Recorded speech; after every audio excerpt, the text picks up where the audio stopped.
ज़रा सोचिए आपके आसपास के लोग अगर अचानक मरने लगे और वो क्यों मरे आपको नहीं पता, तो आपको कैसा लगा? तो हमारे कहानी कुछ ऐसे ही है आज, ठीक है? तो हमें 2 दोस्त दिखाए जाते हैं जो एरोप्लेन से रशिया जा रहे हैं, बेन और शॉन नाम के, ठीक है? तो अचानक उनकी लाइट चली जाती है एरोप्लेन में, फिर अचानक लाइट आ भी जाती है, फिर वो दोनों दोस्त मॉस्को में खुशी-खुशी लैंड भी कर जाते हैं। और वो लोग इन्वेस्टर से बात भी करते हैं और उनके ऐप के बारे में कहते हैं कि किसी भी नाके पे हो रहे प्रोग्राम और पार्टीज को ढूँढने में ये ऐप मदद और वो करी लोग थी। जब इन्वेस्टर के पास पहुँच ही रहे होते हैं, तभी वो लोग उधर जाके देखते हैं कि वो स्काइलर उनको ऑलरेडी ये ऐप बेच चुका था, जो कि बेन और सन से चुराया गया था। तो वो दोनों बहुत ही दुखी होते हैं और बार में चले जाते हैं जहाँ वो लोग बहुत शराब भी पीते हैं। तभी बेन की नज़र एक खूबसूरत औरत पे पड़ती है जो कि स्काइलर के साथ था, और तभी उनकी नज़र 2 लड़कियों पे पड़ता है जो लोग उनका ऐप भी यूज़ कर रहे होते हैं, जिनका नाम एनी और नाटीला था, ठीक है? तो उनके साथ वो सेल्फी भी लेते हैं एक साथ, और तभी पट्टी में अचानक फ़ोन डेड हो जाता है, लाइट भी चली जाती है और लोग बाहर जाके देखते हैं कि येलो रंग का कुछ था आसमान में और जो नीचे गिर रहा होता है। पीले रंग का जो नीचे गिरता है उसमें से एक बेन के उधर का ग्रुप में गिरता है, जो हल्का-सा उजाला होने के बाद गायब हो जाता है। फिर एक पुलिस ऑफिसर उसको चेक करने के लिए अपना डंडा बाहर आता है, तभी वो पुलिस ऑफिसर भस्म हो जाता है और सभी लोग इसे देख के बहुत ही खौफ में यानी कि डर में आ जाते हैं। और चारों तरफ जो बॉल गिरी लोगों को एक-एक करके भस्म कर रहा था, लाखों लोग मारे गए और ये कोई जीव नहीं था, शीशा तोड़ के अंदर जा रहा था जो कि जीव नहीं था, कुछ एलियन टाइप का था, जिसे लोग नहीं देख पा रहे होते हैं और बहुत सारे लोगों को ये भस्म कर देता है। और बियर के बोतल में आग लगा के उसे फेंक देता है और वो ये जो जीव होता है वो आगे नहीं आ पाता और जल्दी स्काइलर भी क्लाम में घुस गया और शॉन का ग्रुप स्टोर रूम में पहुंच जाता है और वो लोग बहुत डर भी जाते हैं। तभी बाहर वो रोशनी लोगों की जान ले रहा था, तभी अचानक कोई दरवाजा पीट रहा था और नाटली जाके दरवाजा खोलता है तो देखते हैं वो स्काइलर को उन्होंने आने दिया और बहुत दिनों तक वो यहाँ फंसे रहे और खाना के यहाँ पर खाना की कमी नहीं थी, पर वो लोग आपस में झगड़ा करने लगे। फिर 5 दिन भी बीत जाता है, इधर स्टोर रूम में आते-आते वो लोग बहुत घबरा भी जाते हैं और डर भी जाते हैं, बाहर नहीं निकलते। वो लोग छुप-छुप के बाहर देख रहे होते हैं। तभी नाटली और बाकी दोस्त लेके वो बाहर जाते हैं, बाहर जाने के बाद देखते हैं उधर रास्ता, सड़क सब खाली है, कोई नहीं है। सबको उस जीप ने मार डाला। ऐसे आवाज़ आ रही थी जो एक रशियन बुड्ढी थी और वो उनसे कुछ बात कर रही थी, पर उन लोगों की उसकी भाषा समझ में नहीं आ रहा था। और वो पुल के ऊपर से जा रहे होते हैं और पुल की दूसरी तरफ यूएस एम्बेसी थी, पर वो टूट जाती है पुल और वो लोग पुल की दूसरी तरफ जाने की कोशिश करने के लिए आसपास देखते हैं। तभी बेन और शॉन को बाकी लोगों को एक पुलिस की गाड़ी दिखाई देती है। 3 लोग छूट जाते हैं और बेन और शॉन उस बेन गाड़ी के पास जाते हैं और उधर उनको एक नक्शा मिलता है और उनको एक गन भी मिलता है। फिर वो लोग देखते हैं एक कुत्ता भौंकता है, पर किस पर भौंकता है उनको पता नहीं, और वो कुत्ता अचानक गायब हो जाते हैं और वो लोग दोनों बहुत डर जाते हैं और ये तीनों भाग के शॉपिंग मॉल में छुप जाते हैं और ये दोनों गाड़ी के नीचे छुपते हैं और वो जो रोशनी है उसके पास ही जाती है और पर गाड़ी के ऊपर से जाती है। और वो रोशनी जब गाड़ी के ऊपर होती है तब गाड़ी का साइलेंट बजने लगता है और वो दो रोशनी उन दोनों आदमी को ढूंढ भी नहीं पाते। फिर वो दोनों भाग के उनके दोस्तों के पास शॉपिंग मॉल में पहुंच जाते हैं। फिर वो लोग देखते हैं कि एक प्लेन क्रैश हो गया था और स्काइलर कहता है कि हमें यहीं पर छुप के रहना पड़ेगा, पर वो बेन और शॉन कहते हैं नहीं, ऐसा मिलेगा तो हम किसी को मदद भी नहीं मिलेगा। और वो दोनों कहते हैं कि बिजली से भरपूर है, क्योंकि वो जब गाड़ी के पास आया था उसकी लाइट जलने लगी, अलार्म बजने लगी थी। इसलिए वो लोग क्या करते हैं कि बाल्ब कैसे भी बाल्ब पे सब गट्टा करके अपने गले में जब भी वो जीप उनके पास आने लगे तो उनको पता चल जाए, इसलिए वो लोग बाल्ब अपने गले में झुला लेते हैं। और शॉन ने देखा कि आसपास की बिजली जलने लगती है और जिससे वो बहुत डर जाते हैं और वो फ्रीज हो जाता है। तभी वो बिजली उसके करीब से गुजरता है और उसके गले में अटकी हुई बल्ब जलने लगती है। मालिक के पास जो वो जीप जब जाती है तो शॉन उसको खींच के फ्रीज होने के लिए कहता है और तभी शॉन को समझ में आया कि वो लोग कांच के इस पार थे और वो जो बिजली थी वो कांच के उस पार से गई, इसलिए उनका ऑरा उसने पहचाना नहीं। और वो लोग फिर उधर से भाग के यूएस एम्बेसी के पास जाते हैं, कुछ भी करके यूएस एम्बेसी के बिल्डिंग में। तब देखते हैं वो पूरी की तरफ तबाह हो चुका है। फिर भी वो लोग उस बिल्डिंग के अंदर जाने लगते हैं धीरे धीरे। को एक बंदूक मिली और वो फैसला करता है कि वो गेट की निगरानी करेगा और बाकी लोग अंदर जाते हैं और पूरी की पूरी बिल्डिंग खाली होता है और वो लोग जब कंट्रोल रूम में पहुंचते तो वहाँ बहुत सारे मामले की रिपोर्ट पड़ी हुई थी। इन 3 मिनट में क्या क्या हुआ पूरी दुनिया भर में, और बहुत सारे लोग मारे गए और उनके पास कोई चारा भी नहीं था अंडरग्राउंड होने के अलावा, क्योंकि उस रोशनी का सामना करना इंसानों के बस की बात नहीं थी, इसलिए बहुत सारे लोग मारे जाते हैं।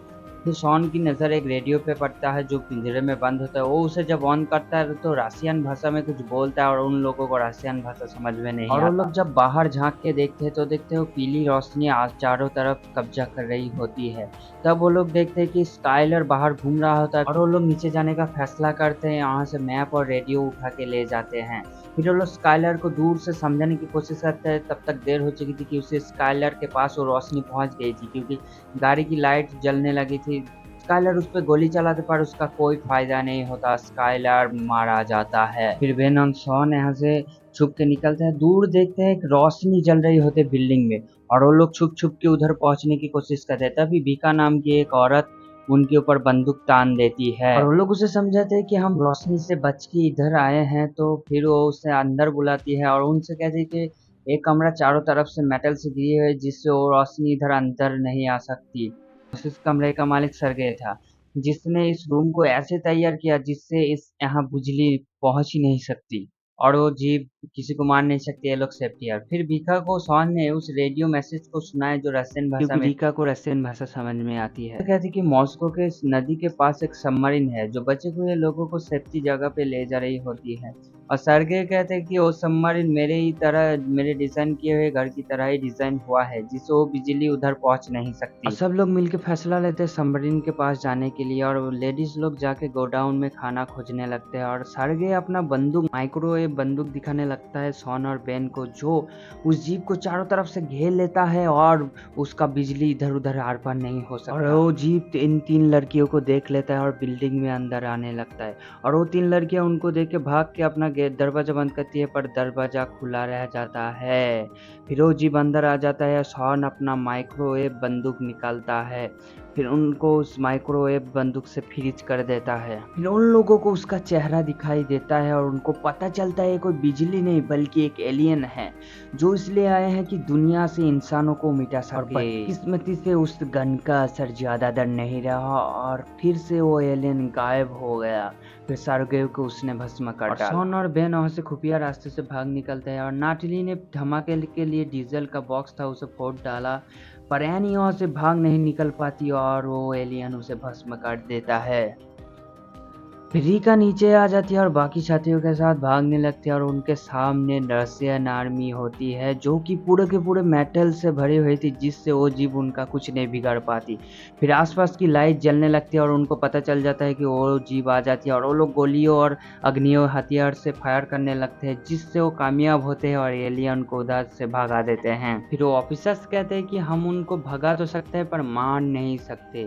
फिर शॉन को एक जहाँ एलियन मारा था वहाँ एक काला पत्थर मिलता है जो वो अपने पास रख लेता है। फिर वो लोग एक सेफ्टी जगह पर जाते हैं और उनसे बातचीत करने लगते हैं और शॉन उनसे कहता है कि मॉस्को के पास एक सबमरीन होता है जहाँ सेफ्टी के साथ हमें पहुंचना है। और ऑफिसर्स कहते हैं ये सबमरीन तो बहुत दूर है यहाँ से, वो जीप हमें कहीं भी मिल सकते हैं। फिर भी वो लोग राजी हो जाते हैं और उनको सेफ्टी के साथ वहाँ पर पहुँचाने की जिम्मेदारी लेते हैं और वो लोग ट्रेन के सुरंग से गुजरने की कोशिश करते हैं। तभी वहाँ एक एलियन उनको देख लेता है। रीका को शॉन धक्का देकर उधर से हटा देता है। फिर भी रीका एक पिलर के पास खड़ी होती है और वो एलियन उसको पैर में जकड़ के उसे खींच लेती है और उसको भस्म कर देती है, जिससे शॉन को बहुत बुरा लगा। फिर भी वो कैसे भी करके वहाँ से निकलने लगते हैं। फिर वो नदी के पास पहुँचते हैं और एक नाव लेके वो सबमरीन को ढूंढने लगते हैं और वो लोग फिर शोक मनाने लगते हैं। तभी उनकी नाव अचानक एक पत्थर से लटक जाती है। फिर वो लोग बाहर देखते हैं कि एक रोशनी का भवन धरती से कीमती चीज, मेटल, बहुत सारे चीज खींच रही होती है और उनको पता चलता है कि एलियंस मिनरल के लिए धरती पे आए हैं। तभी उनको सबमरीन नजर आता है पर उनके आसपास जो बिल्डिंग होती है वो गिरने लगती है जिससे वो लोग डर जाते हैं और बिल्डिंग उनके ऊपर गिरे उससे पहले वो पानी में कूद जाते हैं और सबमरीन के पास पहुंच जाते हैं। सब लोग सबमरीन के पास पहुंच जाते हैं पर नाटली वहां पर नहीं होती है।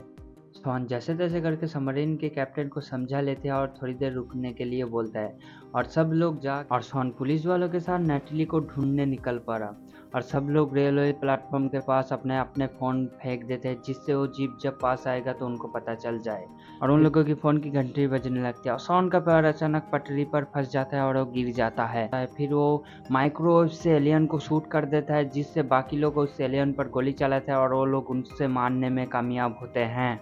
आखिरकार पता चल गया ये एलियन बिजली को अपनी ढाल बनाकर रखते हैं, फिर भी वो लोग उसे मारने में कामयाब हो जाते हैं और इनको पता चलता है कि माइक्रोवेव बंदूक से हम उसको फ्रीज करके मार सकते हैं। नतली एक बस पे छुपी हुई होती है, फिर शॉन उसे देख लेता है, उसे पुकारता है और ये ऑफिसर में पानी छिड़क देते हैं, पानी डाल देते हैं जिससे उस गन का असर ज्यादा हो और ये जीप पानी के डर से आगे नहीं बढ़ पाता था। रिका वहाँ पर आके एक बोतल पे आग लगा के जमीन पे फेंक देता है जिससे उन लोगों को एलियन दिख जाते हैं। 3 एलियन होते हैं जो माइक्रोवेव गन से फ्रीज करके उनको गोली मार के उनको खत्म कर डालते हैं। शॉन नटली से मिलता है और बस अचानक अपने आप चलने लगती है।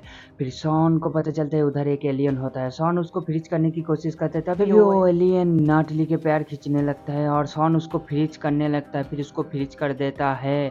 फिर अपने बैग से वो काला पत्थर निकालता है और उसके एलियन के ऊपर फेंक देता है जिससे वो एलियन ब्लास्ट होके ही खत्म हो जाता है। फिर वो बस रुक जाती है और वो लोग बाहर निकल के सबमरीन के पास पहुंचते हैं और इधर ये ऑफिसर फैसला लेते हैं कि हम यहीं पर रुक के अपने देशवासियों की रक्षा करेंगे और इधर सबमरीन निकल जाते हैं। तभी नाटली के फोन में मैसेज आता है उसके मॉम का और वो लोग रेडियो ऑन करते हैं और उनको पता चलता है कि कुछ ग्रुप जो एलियन के सामना कर रहे होते हैं, तो वे लोग फैसला करते हैं कि हम भी उनका साथ देंगे और उन ग्रुप को ज्वाइन करेंगे। तो आखिर आपको ये वीडियो कैसा लगा? अगर अच्छा लगा तो लाइक शेयर सब्सक्राइब जरूर कीजिएगा।